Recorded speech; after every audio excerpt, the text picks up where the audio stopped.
back to another episode of the Crazy Stupid Marketing Show. I don't know, we had it. There she is. It's got technicality. It's fine. We work with technology and sometimes it blips.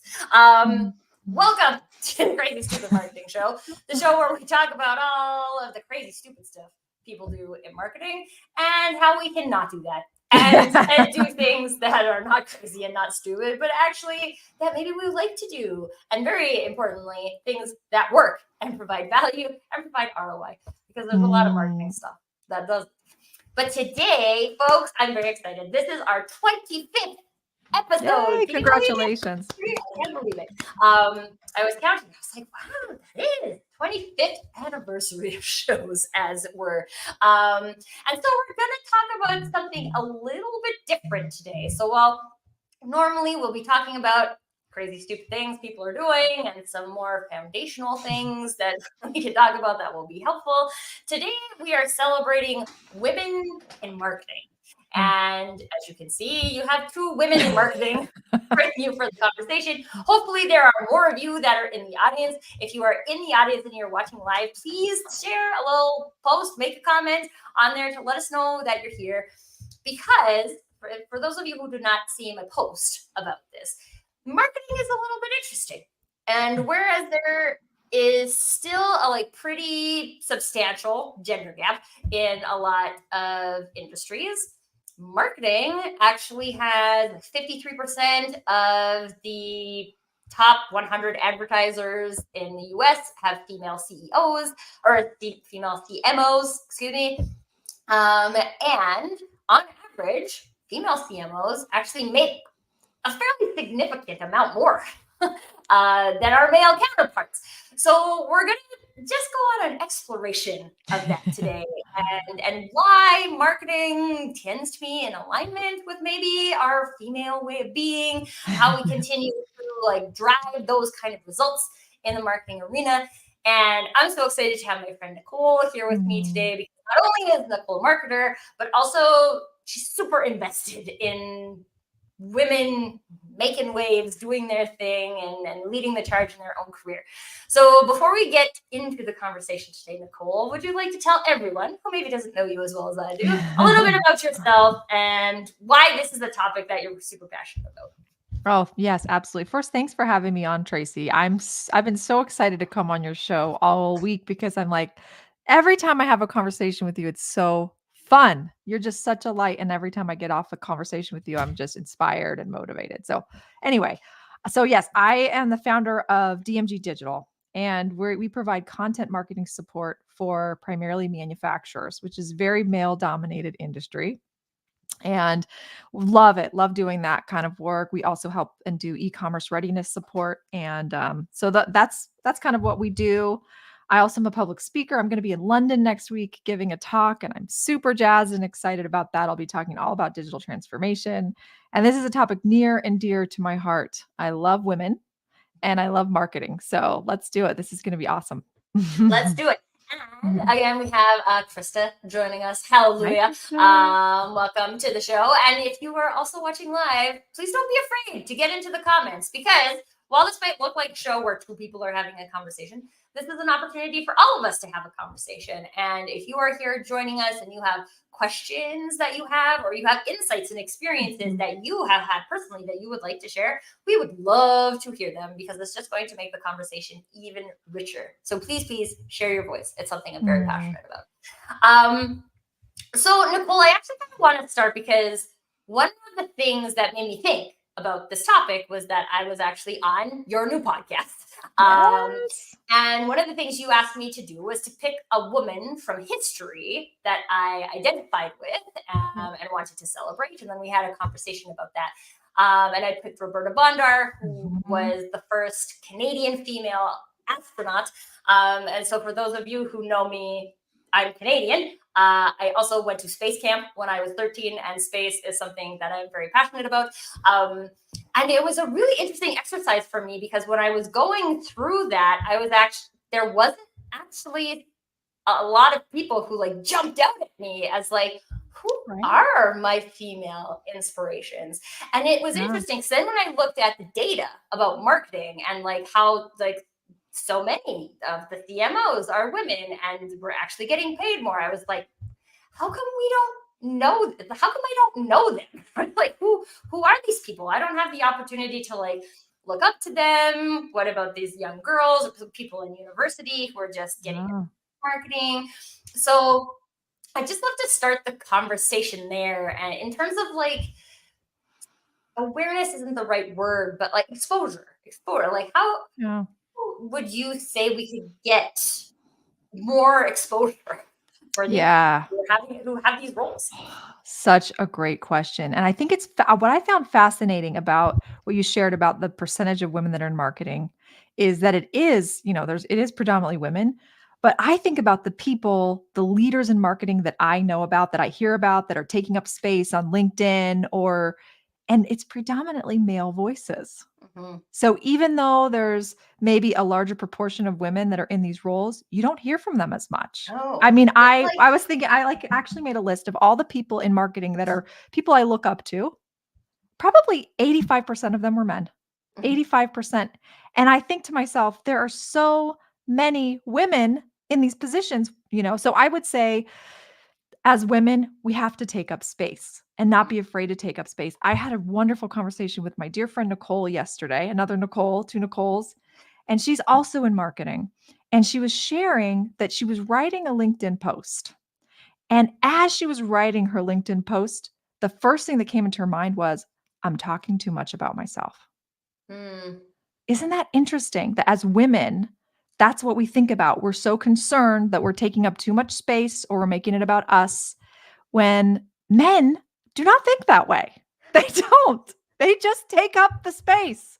So I think as women, we just need to share more and not be just get out there and face the fear and do it. The fear is going to be there. mhm, You can't escape it, but you just got to get out there and find the platform that you want to use your voice like you've done here on LinkedIn, you mhm. know.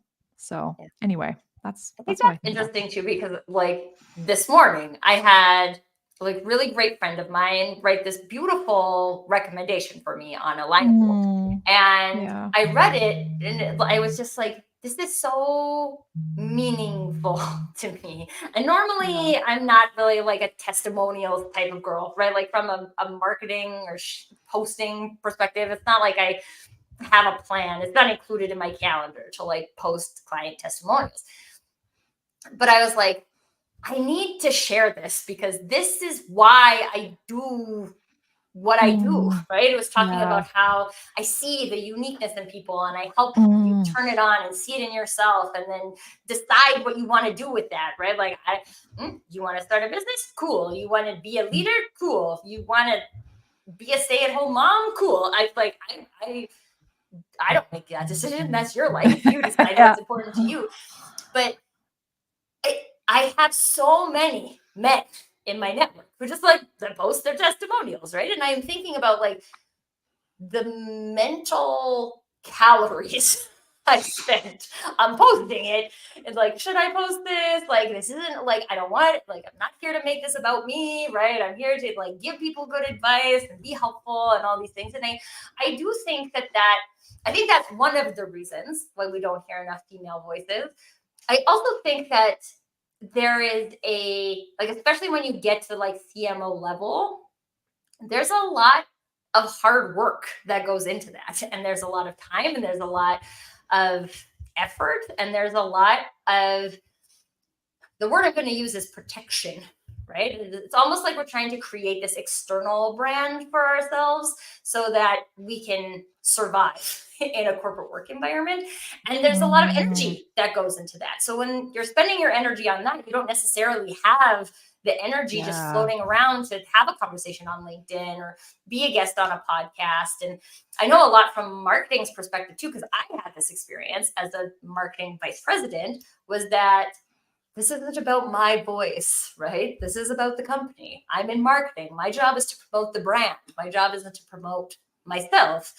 And while to some degree that's true, people build relationships with people. Right? Yeah. So if I can show up and I can say like, okay, yes, I work for this company. I represent this company. This is me. This is my voice. This is the expertise I have. And don't you wish you worked at this company because all of this expertise is here? I feel like that's something that we haven't really created an opportunity for people to do Mm. specifically in the marketing arena. Yeah, that's a really valid point. I completely agree with that. I would say, like, if you think about just on LinkedIn alone, on your personal profile, whatever people share on their personal profiles gets so much more visibility and attention than anything that's shared on the business profile. Why is that? Well, people like to hear from people. They want to connect with a person. They want to Right. know who they're working with. And if you think about like in the future, the way AI is just revolutionizing the way that we work, to me, I see AI is like the great it's going to be the great leveler, right? And in order for companies to really stand out, they're going to have to get better and better at showing their personality and showing the human side of their brand because people are going to choose who they want to work with based on who they like Right. rather than, all of those, table stakes things like, oh, we have great lead times or we have really great customer service. Well, that's kind of table stakes. And with AI, that's only going to become more of that's going to be, there's going to be more pressure that way. And I think like that's just the way for people to stand out is to build their personal brand in that way. But you Yeah. also made a really interesting point too about women in leadership working so hard in their roles. And I find this fascinating. I was at a conference like 5 months ago, and I was speaking at this event and there was there with another woman who is very successful in the tech industry. And she was commenting that she had prepared and spent so much time preparing for her talk, Mhm. and that she knew some of her male colleagues were not putting in half as much time into what they were preparing. And I think as women, sometimes we over prepare. Mm. And so, like these CMOs, these that are in leadership positions, I feel like they feel a ton of pressure that they've just got to really prove themselves and over prepare. That maybe that's why they're not making the time is because they're so focused on it. Where maybe they're, this is, but maybe their male counterparts they're just like, they don't have to prepare as much because they don't feel as much of that pressure. Mhm. Right? I don't Well, know. What do and you think? yeah, well, Nancy makes an interesting point here too about how many women were taught that their perspective was invalid from Yes. early life. So we question the perspective and value, but we also then are constantly trying to prove, right? We're trying to prove the value. And the thing that is interesting about this though is that so I was a Toastmaster when I was in Uh-huh. university because I'm like, this is good it's good to have public speaking skills. And in the very first speech contest that came up for our club, the president, who also happened to be my boyfriend at the time, was the only person who was registered to compete. And I was like, well, it's not much of a competition if there's only one person, so I'll compete, right? Like I don't think maybe I had done one or two speeches, but I was like, just at least make it a competition. It gives me practice, right? What's the downside? I ended up winning, which caused like a huge. Congratulations. But the thing about it was that it was interesting because we were dating at the time. So I saw how much prep he put into his, and he had written the whole thing and he was trying to memorize it and practice and practice, practice. And I was like, I'm just going to go talk about something I know. And so Interesting. I did a speech at the summer before that. I had worked with a company that did not it's not telemarketing, but it did automated voice messaging. So everybody compared it to telemarketing. And I was like, oh, I'm going to do a speech about how to annoy telemarketers. Right? It's like, what can you do to get a telemarketer to hang up on you instead of you hanging up on a telemarketer? And I had just like so much fun coming. I had like 5 different ways you could do this. And I told the story. I told the story about something that I know, right? Like I was in the industry. I know about this. Had people do all of these things to me. And I won. And I was like, oh, well, yeah, it did not go from a relationship perspective, but like from a story perspective, it's interesting because I think a lot of times if we're caught up in this mindset of I have to prove my value, then we do tend to over prepare, whether you're a male or a female. But when we Yeah. take our confidence with us and be like, you know what? someone invited me to be an expert on this panel because they see that I have expertise in this arena. And this is actually one of the Amen. things I always tell my guests on the show, and Nicole can vouch for this because she would have gotten it in the confirmation email, is that you don't have to prepare anything. Yeah, you are here on this show because I believe you know Mm. stuff about this topic. Right? I don't know what's going to come up today. We don't know what questions people are going to ask, but I trust your expertise. And so I don't. And I've had people not come on the show because they're like, you're not going to give me a list of questions in advance. And I'm like, nope. We're just going to talk about a thing. And that's fine, right? Like everybody has their own way of doing it. But when we have the opportunity to harness that confidence, then it's easier for us to bring those things. Krista says, telemarketers beware, I'm a talker. Me too, Krista. Then it's not quite so hard. We don't have to put as much effort into it. And I do think, tying this back to having female role models in the industry, if we see more women who are doing it that way, just like showing up and just being like, I don't know, what do you guys want to know? Let's talk about it. It creates the space for the younger generation to build up their, whether we call it personal brand or confidence or reputation or whatever you want to call it. It gives us the ability to create space for ourselves to do that. So yeah, I think that we still have much opportunity in marketing and in other areas to see those role models. Agree. Yeah, absolutely. I remember when I was speaking at this tech conference, and I remember going into it, I felt like a massive unicorn. Okay, I am not a web developer, and it was just predominantly these like brilliant men who are very, very smart at coding and very, very, different skill set than mine. And I remember going into it, I was like, oh my gosh, I'm like this massive unicorn. I got this big horn on my head. I'm going to speak on this topic. Like, what do I have to say? And I realized, thank goodness I'm a unicorn. They need a unicorn at this place. They need, like, truthfully, I realized, like, I listened to the talks there and they were all fantastic, but I was like, this message I'm sharing needs to be shared. And it's so important. Women bring such diversity to the conversations, to the problems in the workplace, that perspective of a woman is so unique, There's, the way women think about problems and the way they see things happening, how observant they are, how great they are at emotional intelligence and empathy and listening and inclusion, and all of those things are such beautiful gifts that we need to celebrate those qualities and talk about those things as much as possible, because our workplaces, our lives are better when we lean into those beautiful qualities as women that we have and give them space. I believe that. And I would love, so one of the things I was thinking when I chose this topic was like, why do we think that women have been so attracted to the marketing field? Because I feel like marketing is just kind of the reason why there are a majority of female CMOs. The reason why women are making a higher salary is because we have chosen to opt in to this field, whereas we have chosen to not opt in to some of the other business fields. So I have some thoughts, but I'd love to hear, like, I think you were kind of touching on it in your last bit there too, Nicole. Like, why do you think women have been so attracted to marketing? Yeah, I mean, I can speak from my own personal experience. I mean, I studied psychology when I was an undergrad because I love people. I love trying to understand how they work, why they make the choices that they make. It was fascinating to me. And so marketing, to me, great marketing is all about building connection between people and really understanding at a very deep level what it is that your unique audience needs and wants, and trying to help solve a problem for them. I mean, that's marketing at its core, is like, how can I help you solve a problem?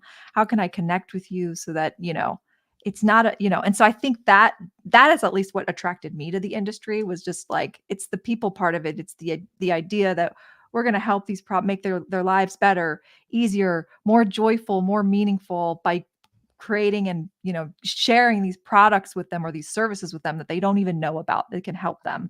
I heard another woman in a class say, I thought it was so beautiful. She said, great marketing is a gift.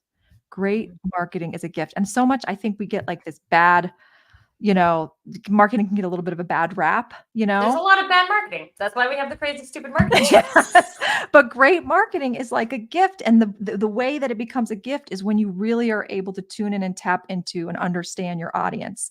And I think so many companies get so stuck on like, we're just going to run all these tactics. Well, wait a second. Have you even spent time talking to your customers or your potential audience? Do you even have a conversation with them to ask them what they think about this or what their challenges or problems are, like ground zero, you know? So anyway, that's what I think why, at least for me as a woman, it's drawn me to it is that there's that human connection, that like empathy, that listening and inclusion that's so core to doing really great marketing. Nancy is agreeing. We're naturally intuitive and by association care about what makes people tick. And I Yeah. think it's interesting. So, for those of you who don't know my journey in marketing, I chose marketing because it was the only major in business school that didn't make me take the government and business class. So, it was not intentional for me as much as maybe it was for some other people. But Yeah. one of the things I always loved about marketing was the combination of strategy and creativity. Like it's Yeah. industry that naturally invites creativity, but not Mm. just from a colors and design perspective, but also in a thinking creatively and also in an experimentation faction. Yeah. So when I was in school, I actually took market research was my major. Uh-huh. And it's actually funny because I even said this earlier today. I'm like, please don't survey your people unless you're planning to use the information that you're getting from them. Stop it. People still do it and it's annoying. But the thing that was always so interesting to me is that, like, how are people going to give you the best information? People are going to give you the best information if they trust you to use that information wisely. And so, if you Yeah. haven't done other things to build trust with people in your marketing, in your customer service, in the experience people have with your business, then why would someone fill out your survey? And if they did fill out Mhm. your survey, why would they give you relevant information? Right? You Yeah. get all those surveys where it's like neutral, neutral, neutral, neutral, and you're like, thanks for filling this out. Like, it's there's more to it than that. And as you mentioned, Nicole, a Mhm. lot of times from a marketing execution point of view, people are just looking at the tactics, right? What did I do? How many Mhm. posts did I post? How many this? How many that? How many likes? How many platforms do I have profiles on? And at the end of the day, if I'm not in that relational activity, and we've got Mark, I actually was talking to Mark earlier today. He has I'm this a MyJack, MIJAC, which is marketing is just a conversation. So shout out to you, Mark. I love that. This is the thing, and I think actually let's talk about this for a bit, Nicole, because I feel like at least since I've been in the marketing industry, which is like 20 years now, there's a decent amount of pattern that we have time to see.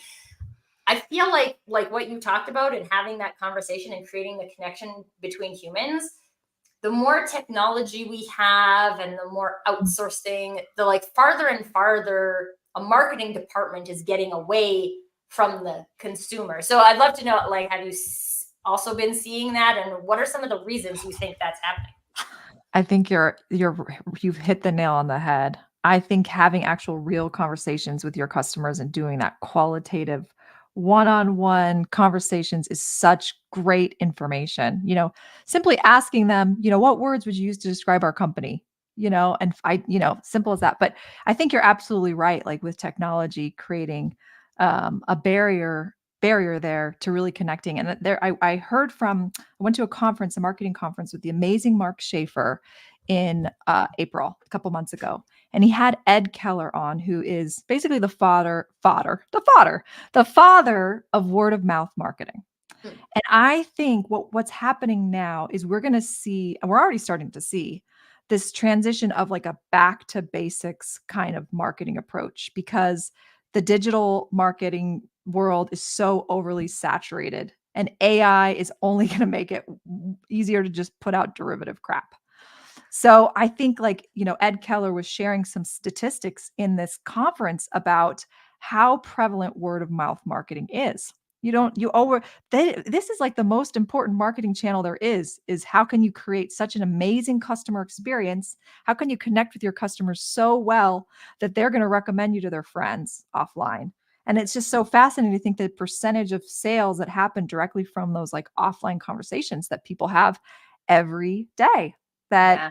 we underestimate, So to me, I think that technology part of it really does sometimes, you have to be very careful with it. It can help, but it also, if you let it get away with you, you can forget what really, really matters, which is how can we just, at the bare bones minimum, what can we do to just create a great customer experience for the few customers we have, and let that be our flywheel of how we're going to grow the company. Yeah. So, I want to just go into an example here for a second, yeah. because Nicole, I'd love to ask you, like, if you were going to pick a brand that you Mm. love, what brand would you choose? First, immediately comes to my mind, and not a lot of people are going to know this brand, but I do. It's called Michelle's Granola. Okay. Okay. Michelle's Granola. It's a woman-owned company, okay? Regional, so it's only local, and they do small batch granola, and first of all, the product tastes amazing. So, like, the product is amazing, and the way they package it, it's like in paper, there's no plastic. So that like scores points with me because that's important to me. So they know me. And it's a woman-owned company, and I really identify with that. And their granola is just so awesome. It tastes delicious. I'm like addicted to it. So and they're not like, and that's the other thing, they're not this massive blockbuster brand, but they're making a really great product. And that is a brand I love, Michelle's Granola. Yeah. I love, so one, if you're in the region where Nicole is, get some Michelle granola, because I'm Yeah. not. So I'll have to, maybe Nicole I'll can send you some, Tracy. Yeah, Yes. send me some, because I They love have like granola. cherry chocolate and cocoa chocolate, and they got lemon pistachio. I mean, they've just got really great flavors. Okay, I love pistachio, so anything pistachio in the pistachio family wins with me. But this is such a great. Okay, you made this a perfect example, and of course you did, because you're a marketer. But the things that make Nicole love that brand are not the things that will make everybody love that brand, right? Exactly. Not everybody is as into women-owned businesses. Not everybody is as into like fresh products. Not everybody is into like sustainable packaging, right? Like, Yeah. it's not a thing. Some people care about convenience, some people care about price, and it's the reason why that brand is so meaningful to Nicole is because they are aligned on what they care about. And it's actually really interesting, because I was on vacation in Italy for my birthday, and we were trying to figure out where to go for dinner. And so what, it's like my birthday, but at the same time I have 3 other people there who do not like to eat the way that I like to eat. Now I'm curious about the way you like to eat, Tracy. Okay, I am very adventurous in the way I love to eat, and I love to try the unusual things. And like, I had pizza 3 times, and that was like too many times for me. Right? And I don't think any more pizza. It's Italy, and they have really good pizza. But like, I've had enough pizza, or I want something crazy like pizza or something. Anyway, and so I was looking up different restaurants in the area where we're staying, and there was this one that was run by like 4 sisters. I have 2 sisters, so I'm like, I got the sister thing, and they had this like crazy obscure menu, and it was just like a tasting menu, right? So you go, and it's like 12 courses, and you get all of them, and you just like taste. And I was like, this is what I want for dinner. That sounds like my kind of menu too. I feel like Right. we're in the same audience there, Tracy. Okay, we'll go on a Europe trip next time together. Let's do We'll it. make that happen. But it was not. I was like, there's nothing on this menu that anybody else here is going to eat. And at the end of the day, I do want all of us to eat dinner together. So we ended up making a different decision. But it was just so interesting, because like, in a group of 4, I'm one person who aligns with that, and I would get like legit excited about promoting. And I haven't even been there. I don't even know if their food is any good, but I'm like still invested in their brand, because we have brand alignment. Chris is sharing here, like, brand alignment is huge. Inger is agreeing with that. I think we're all probably agreeing with that. But this is, and it's local. I love local, right? And so the alignment is what. I'm distracted because everybody wants for. I know. I'm telling you, this granola is amazing. I'm going to send you all some Michelle's granola. If you connect with Nicole, she will send you on LinkedIn. I will send you a sample. Legit, I will. If you message me, I will send you some Michelle's granola. Okay, I'm also going to, if I do give Michelle's granola and I taste it and I love it as much. I will do a LinkedIn post about it, Michelle's granola. So you, That because would you know be I will. Anyway, this is what we promote our friends. If you like good stuff, you tell people about good stuff. This is the way it is. yeah. Anyway, this is the point about Mhm. branding. And it's also going back to the question I asked about why are women so prevalent in the marketing industry. And Yeah. I think it was Nancy somewhere up here was talking about how it's like alignment. Yeah.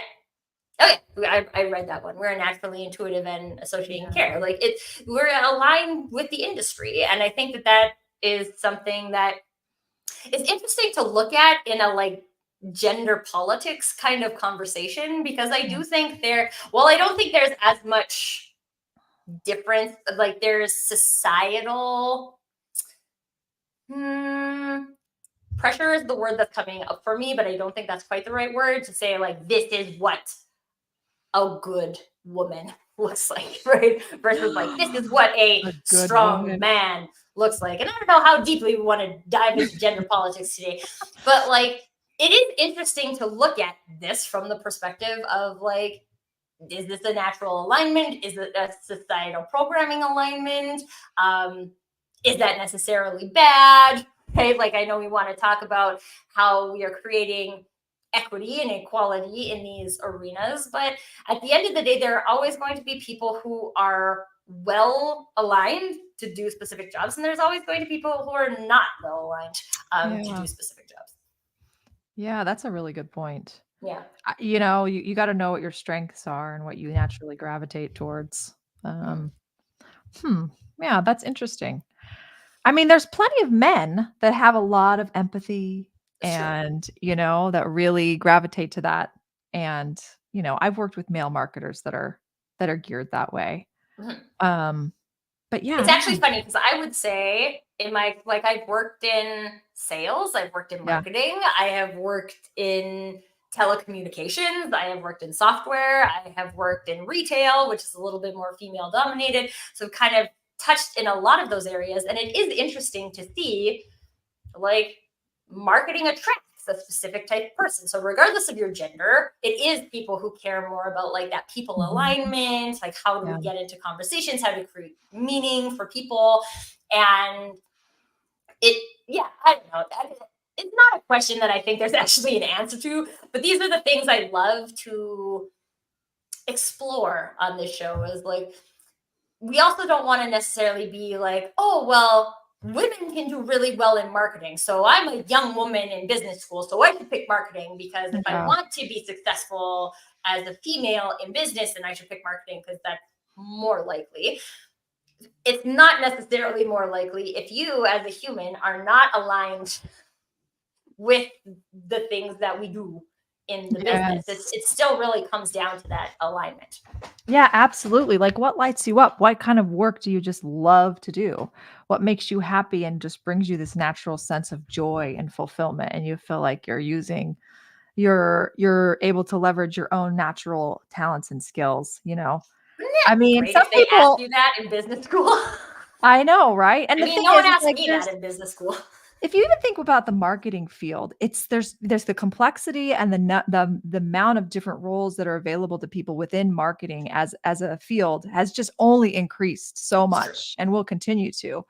So it's like there's a place for every type of skill set. I mean, if you think about people who are really, really love to do the performance marketing, analytics, data science side of it, that have that kind of real analytical brain, there's plenty of work to be done there in that space. But then on the branding side and like more of the like creative messaging side of things, if you align that way and you really love to write and create or come up with messaging that resonates with them. Like there's a broad range of ways that you can get into marketing today and ways that you can excel in marketing, I think.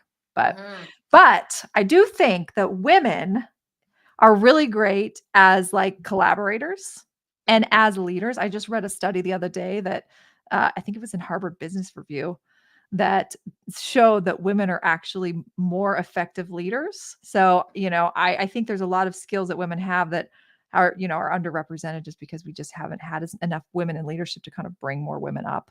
Mhm. And I was talking with another friend. I love this topic. Can you tell? I was talking with another friend about this, and she was telling me that, and I don't know if you've experienced this. I haven't really experienced it much because I've worked a lot in small business, and I worked for a woman-owned company for many years. Whole executive team was women. It was amazing. Like so amazing. But my friend was saying there's this thing where because there's such a limited amount, or has been a limited amount of leadership positions available to women, or because it's harder for women to get into those leadership positions, it's much more likely for women to compete against each other rather Mhm. than try to build and support each other up, because there's like this scarcity mindset a little bit that we as women, I think, we have we have the power to change that and shift that and say, wait a second, let's think from an abundance mindset. The more we can bring each other up and support each other, the more opportunity we're going to create for everyone, rather than this kind of competition between women before this, you know, th- you know, Yeah, limited amount of leadership positions. I don't know. What do you it think, Tracy? well, it's interesting because I'm thinking about being a teenage girl. Yeah. I think about how we treat each other in the corporate work environment. And yes, to be fair, there have been a smaller amount of roles that have been made available to Mhm. women in general at the Yeah. high levels, right? But I'm pretty sure we were all doing that to each other in junior high as well. Right? Interesting. And it's Yeah. interesting when I think about it because I would actually even say that I had Mm. a fairly common like young Yeah. girl experience. Like I've always had this like I'm gonna do my own thing, and if you don't like it, then you don't have to be my friend kind of thing. But Yeah. I watched my sisters, I watched the other people, like we're all wearing the same Club Monaco sweatshirt because Club Monaco is hot right now, right? It's like, and then we're just competing with each other, right? Who has the newest one? Who has the most Mm. recent color, right? And you're like, it. I don't know. Again, this is a question I don't have an answer to, but like, I feel like that happens more with girls than it does with guys, that competitive thing. And okay, so I grew up with sisters, which makes it worse, right? Because then you're like competing for your parents' attention and all the things. So it levels up Yeah. that experience. But like, I mean, it's been a long time since I was in junior high, but I'm trying to Right. like That go back starts to from those a days and young be like, age. there's things happening there for the girls in a competitive sense that I didn't feel like I was experiencing as much from the guys. So again, Mm. I do think it's like a societal Yeah. thing, right? Like whether we're battling for the best husband I or like, think I think that has something to do with it. It's a yeah. power thing, because reality is that historically men have been in a position of power. Well, why? I mean, people could say, well, physically, if from an evolutionary standpoint. But I think that might be part of it, is that women are competing to get attention so that they can have that power, because the men have more of the power, or Mhm. have had more of the power. And Yeah. so it's different if you're men, because you naturally are going to have more of the power. So you don't have to compete as much because there's not someone else who's granting, you know what I mean? I don't Yeah. know. That's my hypothesis on it. I could be totally wrong. I hope I I'm mean, wrong. I hope we can change that and like move into a whole new world. it's funny So because yeah. I remember having this I think I've shared this on the show before, but like I remember having this conversation with myself once about how, oh, like I like to shave my legs, right? Like it's nice. And then I was like, is that real? Is that a thing I actually believe? Or was I taught that I can only like be acceptable if I have shaved legs, but men don't have to shave their legs? I'm like, what's up with that? And I've been Mm. asking more and more of these questions because I have a son, right? So I grew Yeah. up with only girls in my house. And there was a certain experience we had with that. My dad, while he was very supportive of us doing and achieving, he was the one that made all the money. He was the one who made all of the decisions. We had a very patriarchal home that I Mhm. grew up in. Yeah. And now, right, like I have a job, my husband has a job, right? We split the home stuff evenly. My husband actually is the cook, right? Like he cooks most of our food except the Italian pasta, which I have now learned to love. But like I keep thinking about like, how do I adjust this mindset for my son, right? Because if I show him what I was shown, that's what he's gonna know, and then that's what he's Yeah. gonna do because he's had that modeled for him. So, how can we create a different model, but also knowing that sometimes we don't even know what we don't know what we don't know, right? So Exactly. we go into some of these things and we look up stats like, oh wow, women have like 50% of the CMO jobs. That's great. Good job, women. And we like stop. We stop talking about it and we just like move on. And we don't talk about how did that happen? Is this something we can mirror in other areas that could help the gender gap be smaller, right? Like, how do we role model that for our children so the world that they go into doesn't have those kind of limitations for I women? love this question. And it's just like, these are the things. I think a lot of people like listen to me talk about these things and they're like, why are you even thinking about this? And I'm like, I don't have it just, the questions just come up, right? Like, what if? My brain is full of what if questions all the time. And so, like, how can I? And even interesting, like on the flip side, right? My son and I were talking about how, like, he could be a teacher when he grows Yeah. up if he wants to. And he was like, boys can be teachers because all of his teachers are women, right? And Yeah. so it's just like really interesting. And unless we question what we're seeing and what our experience has created for us and try to reframe that and explore that and ask, like, oh, wow, I've been operating like that, but do I actually believe that? I don't know. I think you raised such a great point, and it's something that I think as women and as men, it's so important for us to be better at awareness and learning to become self-aware. The more we can get in touch with what our bodies are telling us, and this may sound wooey, but I fully believe, and I'm going to go full woo here, Let's okay? go woo. Let's go woo. I have, I love to practice mindfulness, and I found that there have been some significant changes I've been able to make in my life and significant no's I've been able to say that I wouldn't have been able to say before because I spent the time to actually get in touch with my body. As weird as that, as wooey as that may sound, but to pay attention to the sensations happening in my body, listen to my intuition, and actually cultivate a sense of like trust in that. And I think the more as men and women can take the time to stop and listen to the like literally millennia of wisdom that is literally housed in our bodies, like cells that have, 3,000 years ago, the Abhidharma were talking about these. Sometimes I wonder, really? We haven't learned it yet?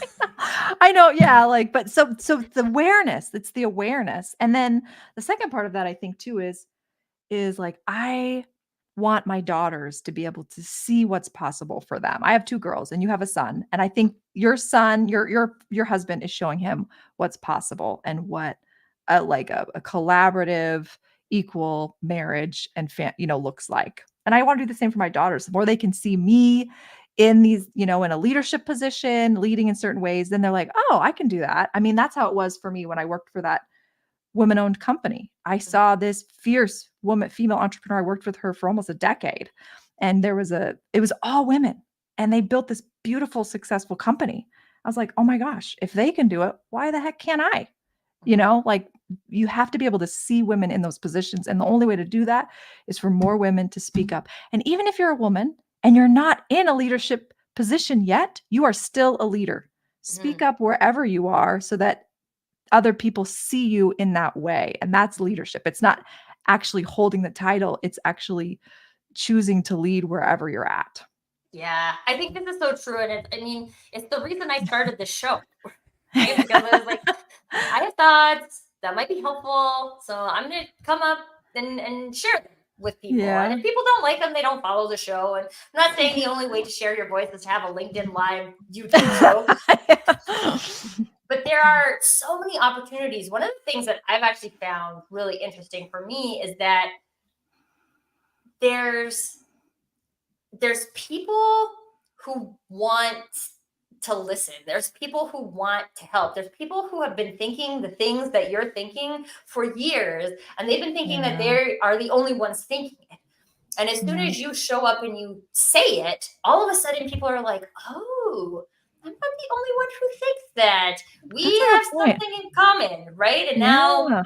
maybe I like get into the conversation, and getting into the conversation, like I will tell you, I'm not even close to reading all of the chats that are happening in the chat right now because you guys are blowing it up. But like Krista and Nancy and Andrew have like so many great comments here. And this Mhm. is like such a great start for sharing your voice. It doesn't have to be Yes. you being like uncomfortably vulnerable in front of people. It can just be Mhm. you coming, making connections, right? I'm going to say Mhm. at the end of the show, please connect with each other at the end of the show, not just me, not just, connect with each other. These are people who are like you, right? We're all here for the Yeah. same conversation. We care about the same types of things. You guys are agreeing or creating like very good add-ons to people's thoughts in the comments. Continue the conversation. And it can Mhm. be as simple as that. And it takes, though we talked about this earlier on, but it doesn't get less scary. The longer we wait and the more we build it up in our head, it doesn't get less scary. It gets more scary. And it's the reason why when I was doing my Dale Carnegie training, I always presented first. It's like, I'm just going to present first. I'm not going to Oh. give myself any space to judge my presentation against anybody else's presentation. I'm just going to go up there and give it. And I will tell you, like 50% of the presentations I gave, I cried because they're trying to get you to tap into like really emotional Yeah. things. And the thing I loved about that was that it was like I then gave people permission to get emotional, to cry in their presentation, and it was okay. And they didn't panic Mm. about it. They could just do it. And I've been trying for a very long time. It's one of my goals on an ongoing basis is how can I spend the least amount of mental calories on things that have no value? Mhm. So thinking that like I've had episodes of this show where there are nobody in the chat. And I could spend the entire time being like, oh, nobody likes this topic or nobody likes me. And none of that is true. I don't know what's going on for people today. They got busy things. There's a conference going on. I don't know, their kid is sick, right? Like, I don't know. But it's not helpful for me to think those other thoughts that keep me quiet. And it's still, I mean, we're living in the age of the internet and there are trolls, right? There are people who want to try and silence you. And my favorite thing to do to those people is to make them a topic of a post. um, that's my way. That's not the right way. That's my way. But there's infinite opportunities for you to share your voice. And maybe it's in your community. Maybe it's with the moms on your street. Maybe it's with a group of youth. Who knows, right? And each of you who are watching this live or watching this on replay have your own way that you Yeah. are hoping to contribute. And the coolest thing is when you find your way to make your contribution and make it available to the people so the people can find it. Yeah, that's such great advice. I mean, clearly you can tell I'm an extrovert, right? So I do like to talk, but I have folks that I work with that are very introverted and they prefer to communicate in different ways. They like to write or they like to create beautiful photography, or they may love to do graphic design work or video work. And I think you raised such a great point that it's like, it doesn't need to be a certain way. It's just a matter of like finding the platform or the way to communicate that's true to you and to just use it in the way that you feel like allows you to connect with other people and find a way to serve them by sharing your voice. Because like when you came on my podcast and you shared your journey and you talked about Roberta Bondar, I was so inspired by her and by your journey and your experience. And it's through that communication and us sharing more of these stories that we can, but however way we want to, that allows us to connect and grow, Yeah. through that connection. So Well, that's a and it's a really great good. example too, because like if you think about this at like a high level, you might think Mhm. that a podcast where you go on and you pick one of your female idols and you talk about them Mhm. and what makes them your idol might not Like, what does that do? What does that quote unquote do for you from a business perspective? And Yeah. the thing is that one of the things I love about pretty much any conversation I have is that when people get sharing, when people just get chatting, they reveal things to you. I was having a coffee chat with a guy yesterday, and he was like, I never thought we would be talking about this today, but I want to share that with you. And I'm like, that's great, right? Like, permission granted. But there's you never know. And Yeah. in Nicole asking me who is my female role model, she learns about me because she Mhm. gets to see who I choose. And I don't choose the same person as everybody else chooses, right? Yeah. I choose somebody who's specifically meaningful to me. And then you get like, I don't think that everybody cares as much about space as I do, right? But I do. And it tells you something about me. And it's not something that's necessarily like, oh, this person is in my target audience and they're going to buy my services today.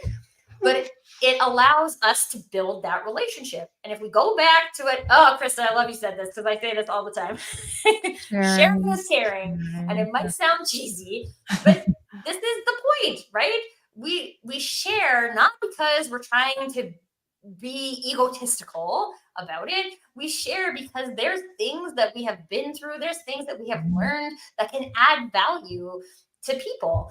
And I'm going to say, if you are one of those like top 100 female CMOs, the 53%, and we can't really find you right now, I'm going to challenge you to find a way to find people, to get people to find you, right? And whether it's a podcast or Oh. LinkedIn or a blog or a book, right? Like, it doesn't really matter. But like, where can people find you? Because at the end of the day, yes, you put in a lot of work to get to where you are today. And I think most of us are hoping to open at least as many doors as we had to walk through.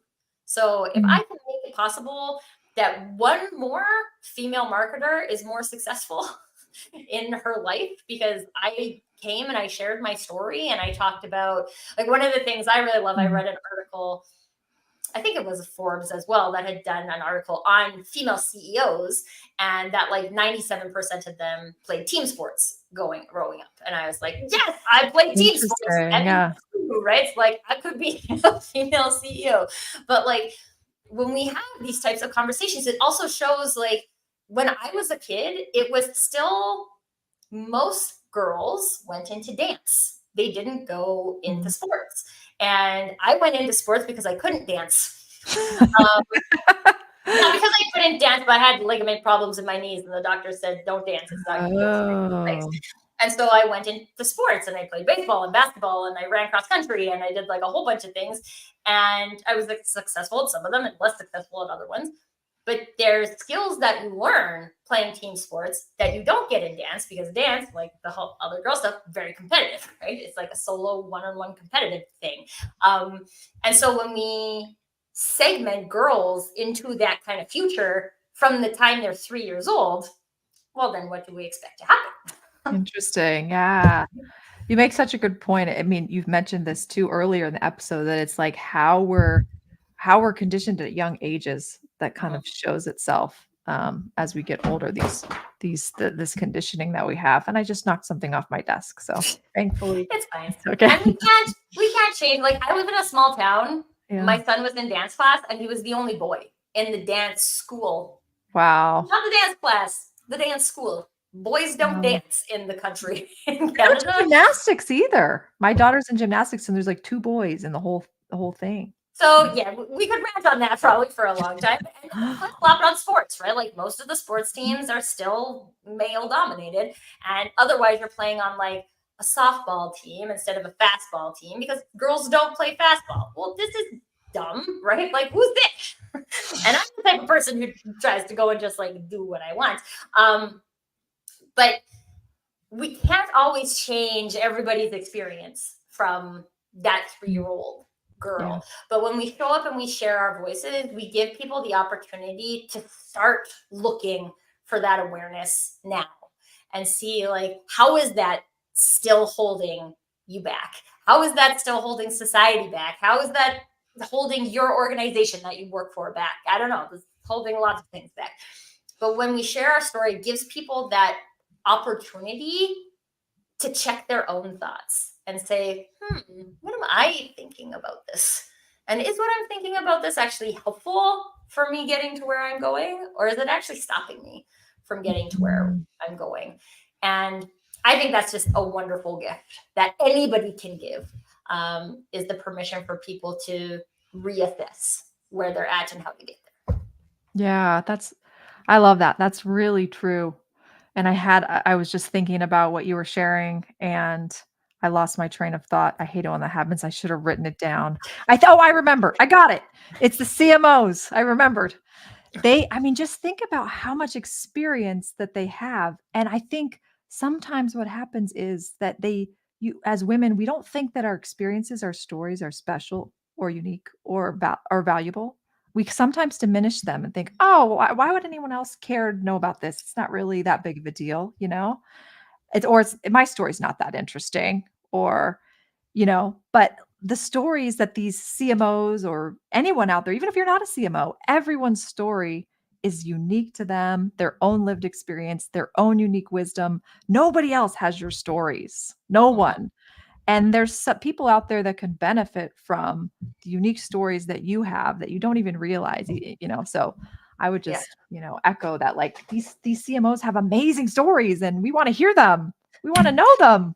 Again, so if you're a Yeah. CMO and you're watching this show and you would like to share your story, please get a hold of me. I would love to have you on the show. Not to promote my own show. Oh. I also just want to I want to quickly go to Yeah. Krista's last comment here about how she was on the tennis and the track team and she was a pom pom girl and a Girl Scout too, and I sang and I played piano and French Wow, horn. Krista. Be all you can be. Krista, I feel like we're in the same category of people here. I was like, who says I can't be in band and be on the basketball team and That's dance right. and do all? Only if somebody tells you you can't. But I don't accept it. Someone tells me I can't. Okay. Mhm. I was going to wrap up the show, but then Nancy brought this up, this imposter syndrome. Okay. Because I have to say this every time the phrase imposter syndrome Ooh, I comes can't up. wait to hear. Mm. You will always feel like an imposter so long as you're not being yourself, because you are. Interesting, and that's so true, and it's gonna become so much more true in the years ahead. And I feel like it's kind of harsh to some degree, but it is the truth, right? When Mhm. we are fully secure and fully confident in being who we are, we don't have imposter syndrome, because I'm not trying to be somebody else. I'm not trying to be an imposter, right? I'm being myself. And to some degree, I think imposter syndrome is something the coaching industry invented to sell solutions to it, right? Interesting. Yeah. And whether or not I Oh. can prove that that's true, I mean, there's a lot of marketing tech that was also invented that nobody actually needs. And we just this solves a problem. This doesn't solve a problem. What you have is self doubt, right? People have self doubt. I have self doubt. Nicole has self doubt. All of you in the chat have had some self doubt, right? Can I do this? I don't know, but I can. Here's the difference, right? You have somebody in your corner who's like, you have imposter syndrome. You need to be diagnosed and you need to be fixed. Versus somebody who's like, you know what? I can't do this. And they're like, yeah, it might be hard. And I'm pretty sure you can do it. Right? There's a huge difference there. And so I can promise all of you in the chat, anybody watching this ever, that I will never treat you like you have imposter syndrome. What you might have is Mm. people surrounding you that are convincing you need to be different than you are in order to be successful. You might be in a work Mm. environment, you might be in a relationship, you might have listened to some bunk marketing advice on the internet that is convincing you of that. And what you can expect from me is that I will never allow that to be true. And we can talk about other things, because no, I don't want you to be an imposter. Be an imposter and then fix your syndrome. No, just don't. That is such a fascinating take and so interesting. Like, I think about it, you make a really good point about the people that we surround ourselves with. Mhm. And I think in my life, about certain people I surrounded myself with at different times and how I felt when I was around them. And it's so clear and so true that there were certain people that I would surround myself with where I did feel like more of an imposter syndrome, and other people where I felt the complete opposite when I was with them. And I think you raised such a good point, like, choose your people wisely. If someone is not allowing you to be you and appreciate who you are, the way you show up, that's Not a your people. sign. It's not your problem. You're not responsible. They're just not your people. And you know what? Not everyone's going to be your people. There's No. people listening to this. They're like, this girl, Nicole, she's way too like loud and obnoxious. I'm I mean, I'm pretty confident there's always people listening to me being like, this is out to lunch. What are you talking about? I shared this earlier actually because I don't know, earlier today. Was it on this show or another show? I don't know. I've been talking to a lot of people today where I had, I think it was in my No Push Networking. So I don't think it was on the show. But I had a discovery call once with a lady who said, like, everything you say is very different than what I hear on the internet. And I was like, well, how is what you hear on the internet working for you? Because for one, you probably wouldn't even be having a conversation with you needing marketing coaching if something you read on the internet worked for you, right? And that's fine, right? This is the thing about advice is like different advice works for different people, and that's fine. But going back to the marketing alignment conversation we had, if you go and you're listening to somebody and they're telling their life story or their career journey, or they're talking about marketing, or they're talking about finance, or they're talking about whatever, and what they're saying makes sense to you, then you can go to like step 2, 3, 4, wherever that might go. But if you don't show up and say what you believe, people can't get past step 1. They don't know what you stand for. They don't know what you believe, and people connect on their beliefs. And that's what I mean. Like, people are being like, this is nuts, right? Like, people just need email marketing. And if they just had an email marketing program, they should never listen to Tracy Worth. That's fine. If that's your perspective, you can go and have your perspective over there. And that's fine. But like, this is about alignment. And again, unless you share the story, you can't create alignment. And if we are marketing leaders, we're hoping that there are going to be more marketing leaders that follow us and not less marketing leaders that are women who follow us. Then dudes, dudettes, you gotta tell your story. Cowboys and cowgirls. Cowgirls, right? Yeah, I'm in Calgary, so we. And don't we want, like, I think at the end of the day, we want women who are not just, and men, to not just be lemmings that are just going to follow whatever advice someone's giving them, but to think critically for themselves. And that's ultimately what I want for my daughters is, and for myself, honestly. Like, I feel like I have to reprogram that in myself. I can't tell you. I have this thing where if it's spoken by a 60-year-old man, I don't know what it is, but if it's spoken by with a British accent, I'm like, that is the way I must follow, but it's not like, it doesn't, I experienced it the other day because my husband and I watch a lot of like BBC Earth. Like, Richard Attenborough for a long time has been like the primary narrator for that. Oh, and he's amazing. Yeah. I know. But then your brain is like, old white British man is like the most trustworthy thing. And then we wonder why there's not more middle-aged white Canadians who are coming to share their voice. We think we have to be that. And if we could just be that, then more people will listen to us. And does that mean that I'm ever going to be narrating BBC Earth? Although if BBC Earth is listening and they're looking for somebody, then like I would totally be open to that. That is okay. That's actually not what I'm trying to achieve, right? I'm trying to create empowerment for people to be themselves and own their voice and share their story, again, in whatever way you deem authentic for you. Just because I like to share my voice this week doesn't mean that that's the way for you to share your voice. And there are people who want to consume in this fashion, and there's people who want to consume in other ways. So I'll just go back to, there's so much opportunity for the women in marketing. And again, okay, we talked a lot about CMOs today, mostly because I had stats about that, but there's a lot of great women marketers who are in the chat who are not CMOs. Right? Exactly. And that doesn't mean you have to be a CMO to share what you know. And you might have switched into marketing because I had a conversation with a young girl who has a background in project management. And she's like, I really want to switch into marketing because I love the like campaign. It's like execution details. And I'm like, yeah, that's totally transferable. Like, so, and my question to her was like, what in like, why marketing, right? Like, there's lots of project management-y things that can happen in lots of industries. And she was just like, I love the like creativity and the passion there seems to be there. And like this, I mean, there's marketing areas where people are definitely not passionate either, right? Totally available. But like that's the thing. We pay attention to like what attracts us. That doesn't mean that like what you know is any less relevant. Like, what if there are other project managers out there who have Yeah. been thinking the same thing? Maybe you could have a conversation and just like make each other feel not alone. Yeah. And I I will think tell this is you, the I biggest used to value. be a project manager, same exact thing. I loved marketing. I worked for as a project manager for years, and then we would did direct to consumer marketing programs, and I was like, I wanna be a marketer. I loved it. So I have the same experience as your friend that you mentioned, So, and these Both. are the things, right? Like, Yeah. I'm, I'm a marketer who tried to escape marketing and then finally realized that I'm totally Yeah. a marketer and came back.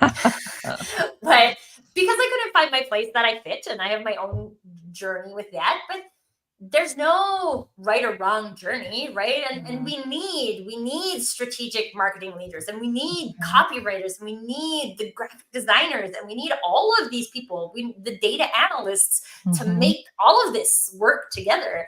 And when we again can show up and build connections, right? Like, I'm meeting Krista today for the first time, and I feel Oh. like we're going to be best friends. I'm best friends with a lot of people. But like, you never know. You never know when that might be available, and you never know what collaborations are possible and what Mhm. opportunities there might be. And when we show up and we share our voice, even in a chat, which LinkedIn only allows you to do, unless you're on like a Zoom thing, um, that's where you can start conversations, and you can start really meaningful conversations that build relationships. Not just a relationship doesn't have to take a million years to build. It can take a intentional investment, and it can be fast. I mean, Nicole, when did we meet? I don't know. January? We met this year. Yeah. Yeah, it was like I remember the first conversation, I was like, "Oh, mic drop, Tracy. You just lit me," like, I just left the conversation so lit up, like, I felt so rejuvenated. I was like, "Man, I just wanna talk to her every day." She's like this bright ray of sunshine that's just, like, celebrates the uniqueness of you, you know? And I just thank you for bringing that to the world. It Oh, really is beautiful because you really do. You really are so great at helping people, at least you've helped me, be like cherish the authenticity that is you and bring that out into the world, and that's what's gonna attract the right kinds of people to you and help you do and live the life that you wanna live and have the impact that you wanna it's your have. sparkle. It's your Yeah. sparkle. I'm going to share this quickly, and then we are going to wrap Yeah. up because we're like way over time.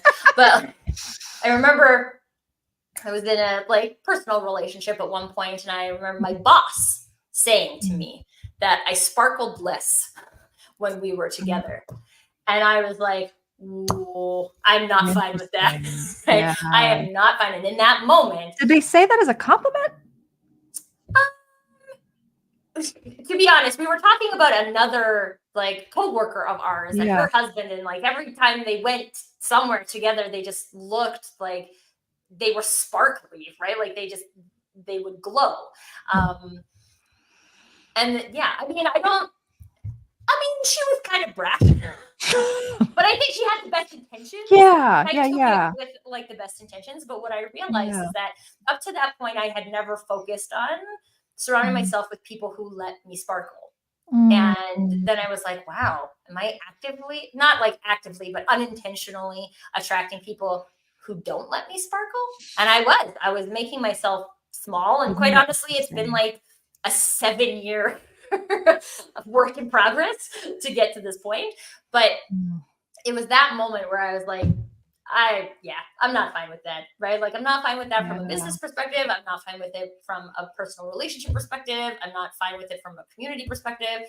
I have Mm. every intention of surrounding myself with people who will allow me to sparkle. And so, Mm. in so doing, it only feels fair that then I be somebody who allows people to sparkle, because I don't believe in not sparkling. Um, and again, I don't think this is a conversation we have often, especially in marketing, right? Like, are we going into the marketing strategy meeting and being like, how can we find the people who will make our brand sparkle?